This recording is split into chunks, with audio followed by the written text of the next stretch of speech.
2026 will be a tight budget year for the city of Milwaukee. Despite additional dollars from a local sales tax, fees, state funding, and new revenue streams, homeowners will likely pay more and see a reduction in some services.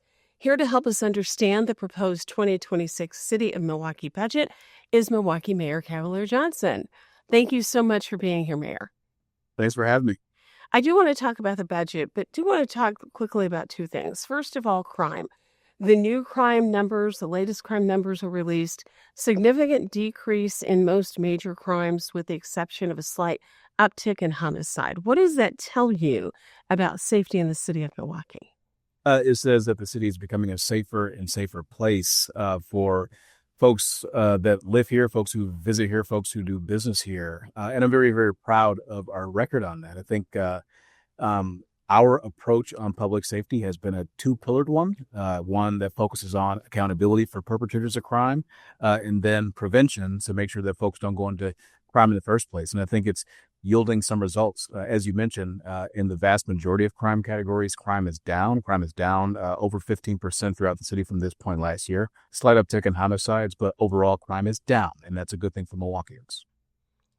When we take a look at what is happening in major cities, and it seems cities particularly run by Democrats, there is this push towards ICE coming in and also threats by the president to bring the National Guard in. And he's done that in some cities. Are you concerned that Milwaukee could be on the list of cities where there's this uptick in ICE activity combined with the threat of the National Guard? Well, we're certainly monitoring what the president is doing in cities across the United States. Actions that, again, I quite frankly disagree with. I think they're wrong. I think local policing is the way to go. I think we need to have faith in the men and women who swear an oath to protect and serve our local communities. I think that the folks, especially those who are part of the National Guard, these are citizen soldiers, which means they have jobs, civilian jobs of their own, means they have families of their own. They're not supposed to be on these long deployments and deployed inside cities in the United States. So I think the president is misusing that resource, especially when he goes and does it without the consent of the executive of a particular state, the governor of a particular state. So I think that's wrong. And I don't think it's right. I was in Washington not terribly long ago, and I saw National Guardsmen there who were giving directions to tourists and picking up trash on the National Mall. I think that's a misuse of their time and of their talents. And I think across the country, all of us appreciate them, but I think they're being misused, unfortunately, right now. So we're keeping an eye on what the president is doing.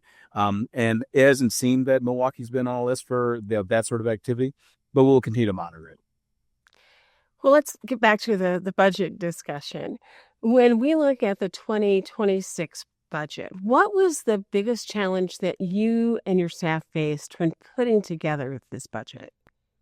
Well, the biggest challenge that we faced was having to close the budget gap. I've got a responsibility as mayor, as the chief executive officer of the city, to present a balanced budget to the Common Council. State law requires it, and that's what I do every single year.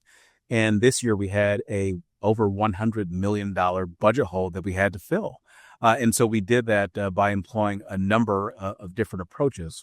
Yes, some increases in revenues, also tapping into reserves, but then also cutting some services as well.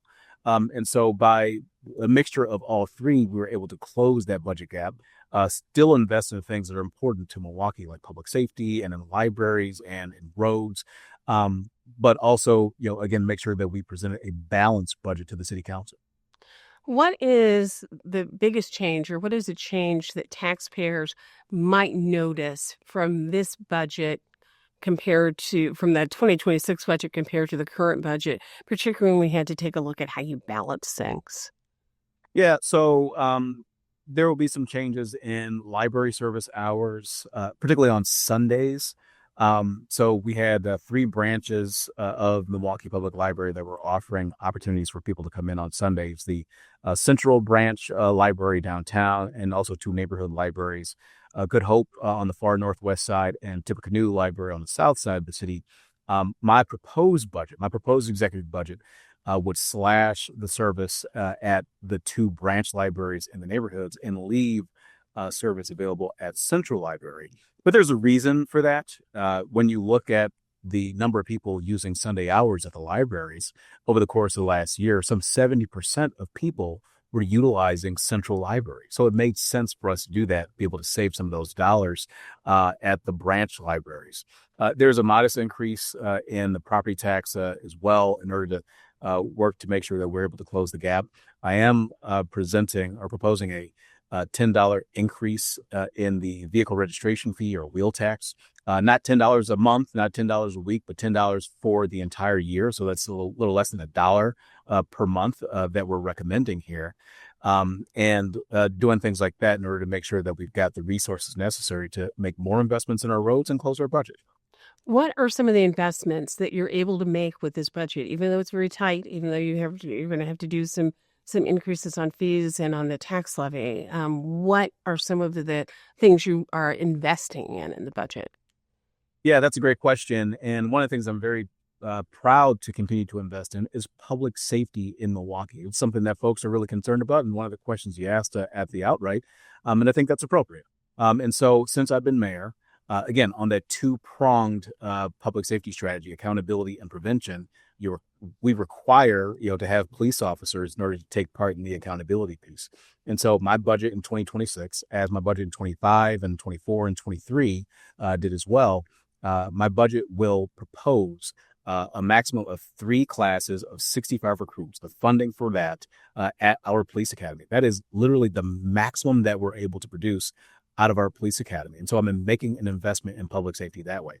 I'm also making a further investment in public safety with the Milwaukee Fire Department by adding 3 full-time equivalent positions to focus in on issues around arson. I'm making an additional investment in the Department of City Development because jobs are important, right? We want people to be able to afford their homes. We want people to be able to afford their rent. We want people to be able to get a good paying, family supporting career in Milwaukee. And so I'm making an investment in the Department of City Development to create a position whereby the incumbent in that job will go out and help businesses that are currently here to scale up, to grow their operations here, creating more jobs, and then also going out and recruiting more businesses to choose Milwaukee, to come to Milwaukee as well.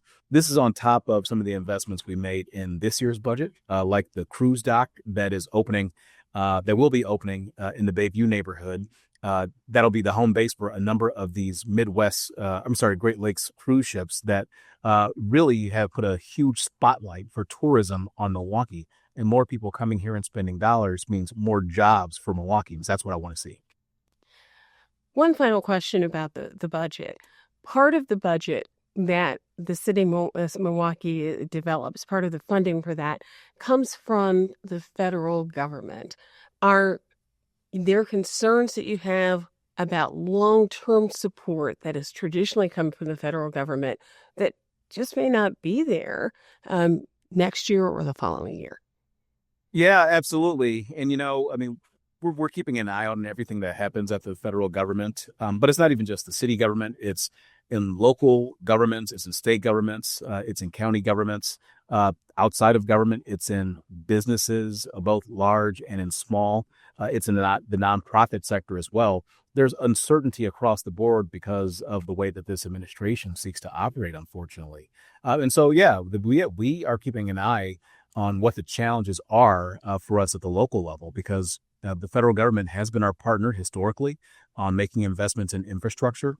They unfortunately took away a $30+ million grant that we were going to implement to make 6th Street between National and North Avenue a safer corridor for all users of the roadway. That unfortunately has happened. We've been keeping an eye because the administration has talked about eliminating the community development grants or community development block grant program, which would have devastating effects in places like Milwaukee, other parts of the country as well, but particularly in urban areas. So we're keeping an eye on all of these things at the same time in Milwaukee. Thank you, Mayor Johnson. We appreciate your time. Great. Thank you, Denise. If you want to make your voice heard on the proposed budget, you can attend an October 18th public hearing at the MLK Branch Library or reach out to your local alderperson. We're right back.